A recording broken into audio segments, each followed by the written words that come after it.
반갑습니다. 일곱빛깔 책이야기입니다. 오늘은 수호서재에서 나온 당신 생각은 사양합니다와 함께 하겠습니다. 딸이 좋은 남자를 만나 결혼하는 것, 부모님이 건강하게 오래오래 사는 것, 애인이 더 좋은 직장으로 옮기는 것, 엄마가 자신의 인생을 사는 것, 남편이 담배를 끊는 것, 내가 원하는 것의 목록을 써보는 시간에 나온 답변들이다.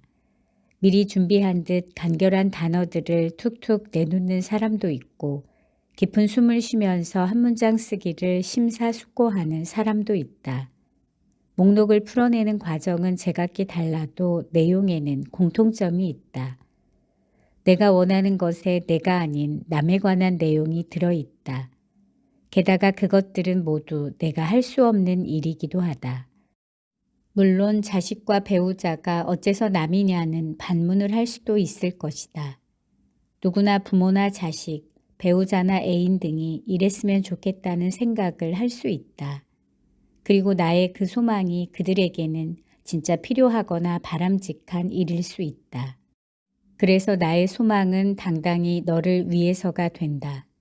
나를 위한 게 아니기 때문에 나는 이타적이고 희생하는 사람이라 믿으며 더 떳떳하게 요구하기도 한다. 그런데 너를 위한 일이 잘 안 되면 상대방이 괴로워해야지 왜 내가 더 괴로워하는가? 간단하다. 진짜 너를 위한 게 아니라 그렇다. 상대를 내가 원하는 모습 그대로 만들 수 없다. 딸의 남자를 내가 찾아줄 수도 없는 노릇이며 부모의 건강과 수명을 내가 조절할 수 있는 것도 아니다. 엄마가 자신의 인생을 살기 원하는지조차 알 수 없으며 남편이 담배를 피우든 씹어먹든 그건 본인이 알아서 할 일이다. 그런데 왜 우리는 남의 일에 그렇게 집착하고 안달하는가? 남의 일이 아니라 내 일이라고 여기기 때문이다. 여기에서 너는 곧 나이고 그러니까 너를 위해서가 아니라 나를 위해서가 된다. 남을 우선으로 세워둔 소망 안에는 사실 나의 욕구와 불안이 숨겨져 있다. 딸이 좋은 남자와 결혼하지 못하면 어쩌나 하는 걱정은 내가 자식 농사를 잘못 지은 것 같다는 자책이나 불안 때문일 가능성이 크다. 그러니 나의 욕구는 딸이 번듯한 남자와 결혼해서 내 자랑거리가 되길 바라거나 자식에게 나의 노후를 기대고 싶은 속마음이 있을지 모른다. 엄마가 자신의 인생을 살길 바라는 딸의 속내는 엄마의 간섭과 통제로부터 벗어나고 싶은 것일지도 모른다. 이것을 알아차렸다면 너를 위한 것처럼 내세우지 말고 정직하게 나를 위한 것으로 방향을 전환해야 한다. 자식이 나의 자랑거리가 되면 좋겠다. 엄마의 간섭과 통제로부터 벗어나고 싶다. 이게 진짜 나의 욕구다. 이렇게 타인에게 요구하는 일을 멈추고 나의 진짜 욕구를 파악해야 하는 이유는 나를 살피면서 동시에 남을 짓누르지 않기 위해서다. 나 자신을 살피고 남을 짓누르지 않기 위해서는 내가 할 수 있는 것과 없는 것을 잘 구분해야 한다. 자식은 내 자랑거리가 되거나 나를 보살피기 위한 존재가 아니다. 자식은 내 몸을 통해 온 남이다. 남이란 그가 나의 분신이 아니고 독립된 개체라는 의미이다. 그러니 자식이 나의 자랑거리가 되길 바라는 마음은 깨끗하게 단념하는 편이 낫다. 남은 내가 될 수 없다. 그러니 남의 일에 내 마음을 쏟으며 남의 인생에 얹혀갈 요량을 내다 버려야 한다. 나에 관한, 내가 그리는, 그리고 내가 할 수 있는 것에 주목하자. 내가 할 수 있는 것은 오로지 나에 관한 것밖에 없다. 우리가 원하는 것들을 살펴보면 남이 변화하길 바라는 것과 내가 갖지 않은 것에 집착하고 있는 경우가 있다. 둘 다 내가 어찌할 수 없는 영역이다. 그러면서 걱정을 허리춤에 매달고 산다. 엄마까지 아프면 어떡하지? 남편이 저렇게 담배를 피워대다 암이라도 걸리면 어쩌지? 애인이 계속 저런 별 볼 일 없는 직장에 다니면 어쩌지? 사실 이 걱정들도 모두 내 욕구의 그림자이다. 엄마마저 내 짐이 되지 않길 바라는 마음. 남편의 건강으로 나의 안락과 안정을 계속 잘 유지하고 싶은 마음, 애인의 능력이나 후광에 편승하고 싶은 마음, 이런 나의 욕구에 솔직해지자. 이렇게 나의 욕구와 욕망에 초점을 맞추면 사실 남들에게 이런 것들을 바라는 마음 자체가 미안해진다. 내 인생 대신 살라는 말과 같기 때문이다. 실은 나를 위한 걸 너를 위한다고 포장하지 말고 진짜 나를 위한 것을 돌보고 가꾸자. 나의 욕구를 정면으로 바라보는 일은 진짜 내 인생으로 가는데 가장 정확한 나침반이 된다. 그게 나에게도 남에게도 세상 모두에게도 좋은 일이다. 우리는 왜 내 인생을 사는데 남들의 인생에 비추어 비교의 잣대를 들이대는 걸까? 바로 안심하고 싶은 마음 때문이다. 내가 좀 낫네. 나도 괜찮은 사람이군. 이 정도면 그렇게 뒤처져 보이지는 않겠어. 날 모욕했던 인간도 이젠 찍소리 못할 거야. 라는 생각이 들면 마음이 놓인다. 남보다 우월해지고 싶은 마음. 적어도 남들과 다르지 않다는 것을 확인하고 싶은 마음이다. 그러나 남들이 다시금 나보다 가진 게 더 많아지거나 앞서게 되면 또다시 새로운 기준을 쫓아 내달려야 한다. 애초부터 숨은 사람이 없는 숨바꼭질을 하는 것과 같다. 본래 찾을 사람이 없는데 찾아 헤매는 술래처럼 끝나지 않는 숨바꼭질을 계속하고 있을 텐가. 비교하는 습관은 어떻게 생길까? 우리가 자신을 남들과 비교하는 것은 나를 비추어줄 거울 같은 대상을 필요로 하기 때문이다. 즉, 내가 누구인가를 말해줄 사람을 찾는 것이다. 그 심리적 기원은 대상 관계 이론에서 찾아볼 수 있다. 이 이론에서는 인간에게 가장 중요한 환경을 그가 관계 맺고 있는 대상이라고 본다. 이 대상들과의 관계에 따라 마음의 구조가 형성된다. 아이는 자기를 기쁘고 자랑스럽게 받아주는 어머니 눈 속의 환한 빛을 보고 싶어 한다. 그래서 최초의 대상인 양육자가 아이의 거울 역할을 바람직하게 해준다면 아이에게는 긍정적인 자아상이 만들어진다. 즉 부모의 힘에 위협을 느끼지 않고 내가 안전하게 기꺼이 받아들여지고 있다고 느끼면 건강한 자기감이 형성된다는 것이다. 자기감이란 삶의 전반에서 경험하는 나만의 느낌, 감각, 생각, 의식, 이해, 판단 등을 총칭한다. 인간에게는 표현의 본능이 있다. 이 본능을 누르며 남들을 의식하느라 나를 솔직하게 표현하지 못하면 외로움이나 우울감, 분노로 이어질 수밖에 없다. 그런데 나를 표현하려면 표현할 거리가 있어야 하지 않겠는가? 바로 나의 느낌, 감정, 생각, 신념 등을 표현하는 것이다. 또 이런 것들을 표현하려면 나는 지금 어떤 느낌을 갖고 있고 어떤 감정이 생겨나며 무엇이 좋고 싫은지 알아야 할 것이 아닌가. 바로 이와 같은 것들을 스스로 알고 있는 것이 자기감이다.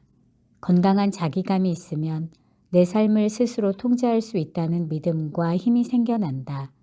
굳건한 자기감은 자존감으로 이어진다.